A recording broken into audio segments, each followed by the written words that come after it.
How you feeling? Not great. Well, you kind of did it to yourself. Excuse me? Come on, man. The stuff you've been saying the past few weeks, you didn't think that would come back to bite you? What are you talking about? I'm talking about all the bold statements you've been making about how you're the best. Seriously, nothing comes to mind? You aren't the gauntlet.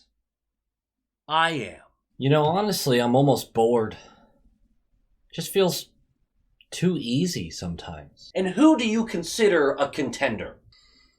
The 1976 Canadians? Unbelievable. Go screw yourself. I would. My schedule's just full of screwing everyone else. Nothing comes to mind. Right. Must just be bad luck then. Obviously. Low quality fans of a high quality Bruins team. That is not a dub. Not right. We have lost 4 of 5. The slump is upon us. It's official. Lots of rust. 10 days off. The Capitals were off for 11, so that's not really a great excuse. But I know who to blame. I don't know his name. But there was one chucklefuck who put in the comments of an Athletic article that the season was boring because the Bruins win too much. You, sir, are a complete asshole. And I hope you watch this channel so that you can take this like a man and get in the comments and go, yep, my bad. Because this one's your bad. I refuse to blame anybody else. Just him. The no-named comment giver. God, I'm bad at nicknames. This game made a lot of sense because it was painful. And we were playing the painfully average Washington Capitals. I loved all the depth they brought in the offseason. I really loved this team. I thought this team was going to be, like, sneaky good. You know, I had a bold take of them winning the division, which sometimes you swing for the fences with bold takes, and obviously that's not going to work out. But I thought they were going to be sneaky, sneaky good. And they are 16th in the league in points percentage. They are middling in every way possible. They just aren't great. They're not terrible, but they're not good, but they're not bad. They're right there. Right there. And they really put us on their level. Kemper starts, 915 save percentage on the season. He went ballistic in this one, but he basically has a 500 record. They're missing Tom Wilson, John Carlson, Nick Dowd, Carl Hagelin, and Connor Brown. We are going to have Swayman start, which I thought was... I don't understand that. Maybe there's the next couple of games that lines up where they want to alternate and want Swayman to have these games and want Ullmark to have the other ones. I don't know. Didn't make sense to me. Ullmark is your number one. Play him like a number one, but whatever. DeBrusk and Noshik still unable to go. I know that there was this whole story about DeBrusk's flight not being able to happen. That's not why he didn't play. I mean, it is, but it isn't. He was not ready to go, according to Jim Montgomery anyway. He may not be ready for next game either. So let's just take our time with that. We don't have to rush him back. Smith on the top line. He was on the top line, and that...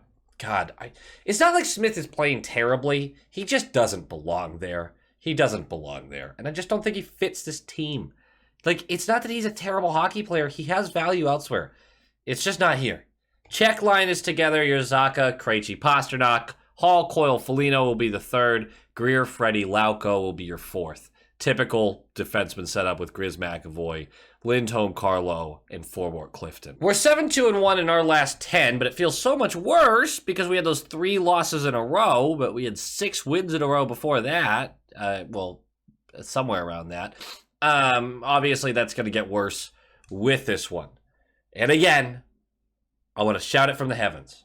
Rust is no excuse because we are facing a more injured team and a team with the same amount of rust, if not more. So that's just, oh God, that's an aggravating loss. Oh, that's brutal. But let's talk about this game, shall we? There's not a lot of notes, but puck drops! And I watched the first period at work because, of course, with the first game back, I'm working for. But 4:04 in, Gustafsson trips Pasternak to the power play. I didn't even want to see it. I didn't even want to see the power play.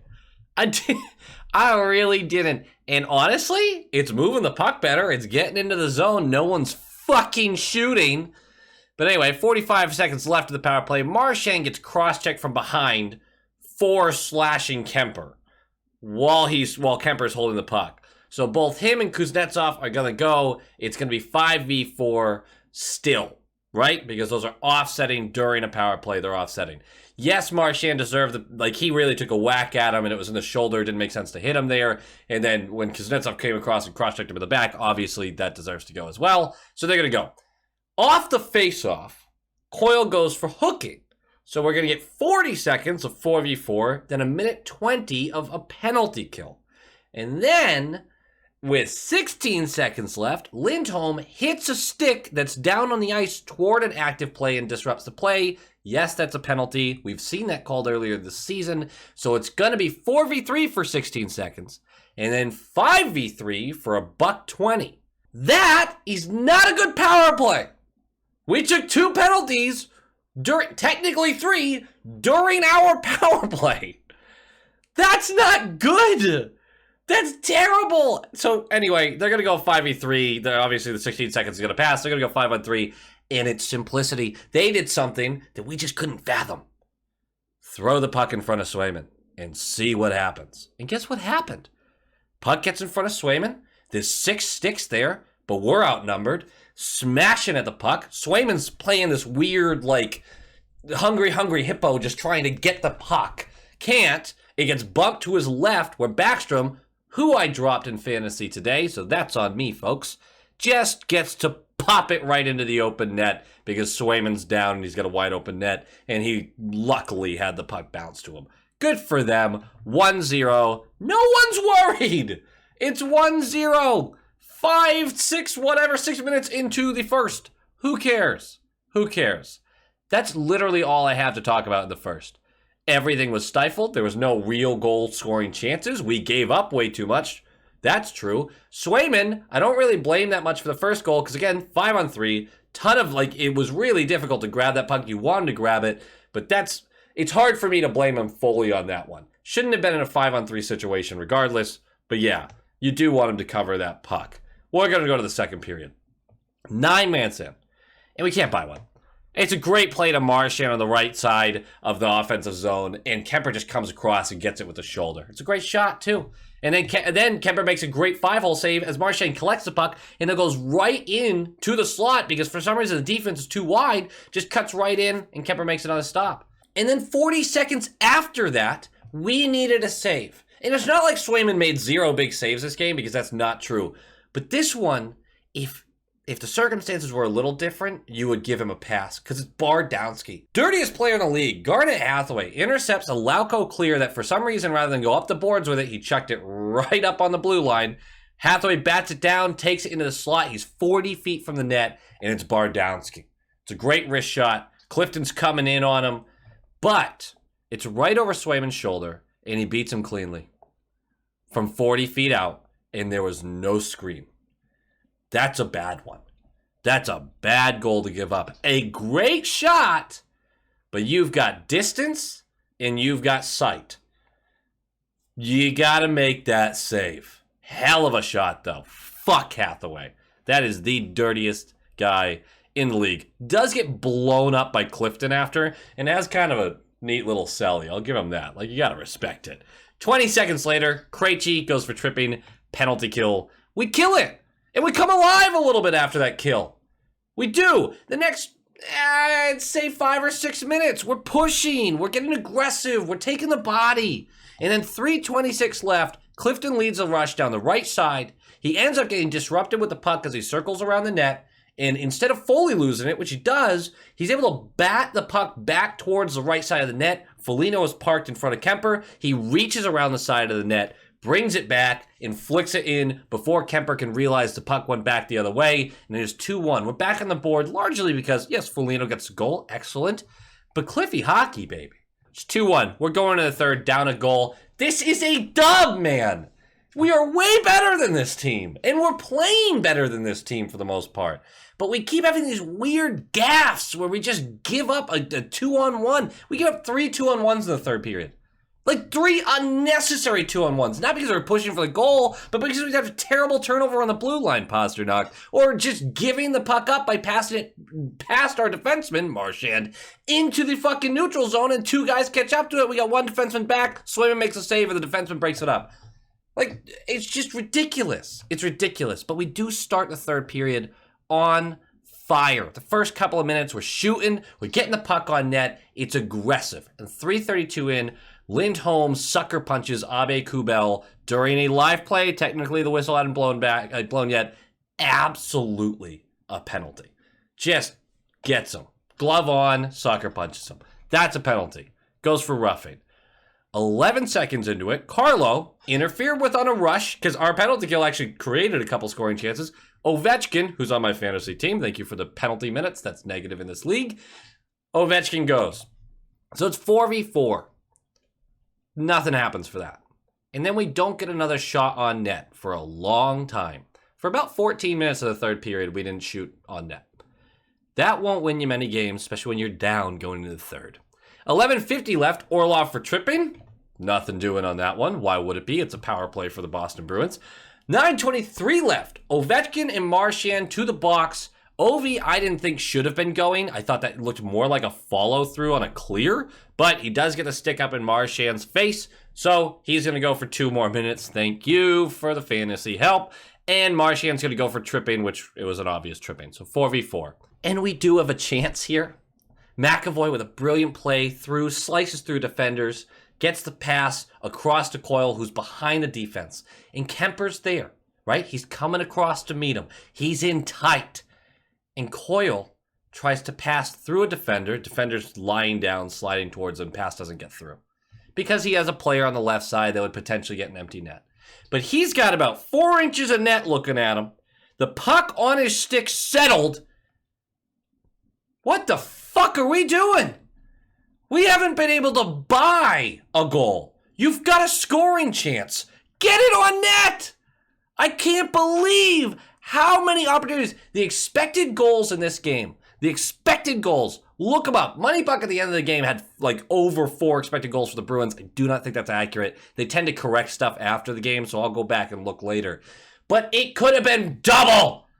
I mean, come on. Whatever number they end at, double it is what the Bruins could have had, but they just kept looking for the perfect play because they're selfless. Yay! The only selfish guy we got on the team is Pasternak, and the only reason that's frustrating is he turns it over so goddamn much, but he's perfectly capable of shooting the puck, which we love because no one else will fucking do it!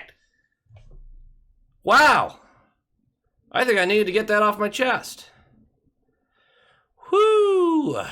God, I love this team. I really do. I really do. But a little selfishness once in a while. I mean, think about it like you're climbing a corporate ladder. Everyone gets their turn. And if you're always giving someone else the turn in front of you, you're never really going to move up. You do got to be selfish once in a while. And it doesn't mean selfish as in you take credit for other people's work. No one's doing that on the ice. Every single goal you score is because someone else made a play. Almost every single goal you score. You don't take credit for what other people are doing. You simply take credit for what you can do. So shoot the fucking puck! I don't know if that metaphor worked, but here we are. Anyway, so we don't score on that. 25 seconds left. We had Swayman pulled. We're in their zone, setting up for a face-off. Faravari, words, caves in Hall, right from behind. We have a 6-on-4, 25 seconds left. And it's a power play, so of course we don't score on it. Why would we? And the final score is 2-1. And it's because the game notes are like, comment, subscribe, nailed it. The game notes are overpassing. Swayman, bad second goal. You don't love the first one. Both of those, you can be like, damn, I don't love his game. He made a good amount of really big saves. He really did. But more than anything, we didn't even win that game if he saved the second goal. No, we're going to overtime. There's no goal support. Yes, you'd love for all your goalies to only allow 1 goal a game. It's impossible. Swayman, don't love the game. Certainly wouldn't say it was a bad one. I would say it was a average. You were average this game. You made some really big saves, and you didn't make a couple that you could have used. But you can't look at a game where you scored 1 goal and go, that's on the goalie, man. That's not how that works. Because if we held every goalie to that standard, then it'd only be, I don't know, a dozen losses on the year that weren't because of the goalie? Like, come on. Or I guess every loss, because the other goalie would be. I can't even figure that out. I thought Swayman was okay. Not good or great. Not bad or terrible. Just okay. Much like the frickin' Capitals. Greer, Freddie, Lauko, I want to talk about a little bit. The fourth line was just it. That doesn't help. They didn't create anything. But they didn't give up anything. They just were like this weird wall. This weird wall where like nothing got through, but they also couldn't get through. Which, if you're looking for a shutdown line like that, great. Awesome. I'm super okay with that. The performance didn't bother me. Yes, Lauko's turnover was massive. That gave something up. Like, don't get me wrong on that. But for the most part, how they played, and that goal shouldn't have gone in anyway, but how they played, it was very much, we didn't give you anything to score off of, and we didn't create anything to score. Now, obviously, you could pick out a couple plays here or there. They're like, they almost, yeah, I get that. But for the most part, that's how that line operated. Does it mean I'm out on the line? No. Does it mean I love the line? No. I want to see more of it. I'm interested in it. I want to see Freddie at that center, that 4C role. That's why I want to add depth at the deadline. But it's something to watch to me. Something to watch. Pasta. This game's not on Pasta. He's in one of his weird, like, lulls, and then he'll score 12 goals in 15 games or something like that coming up, or 8 games, God knows. The turnovers, I keep saying it, just have the turnovers at a better location on the ice. Just not on the blue line. Stop turning over on the blue line. That's all I'm asking, right? That's it. You can turn over the puck because you're trying to make plays, fine. But just stop doing it on the blue line. Especially on the power play. Good? Good. Great. Looking forward to the next game because this sucked. And I'll see you guys then. Go Bees! Go Bees!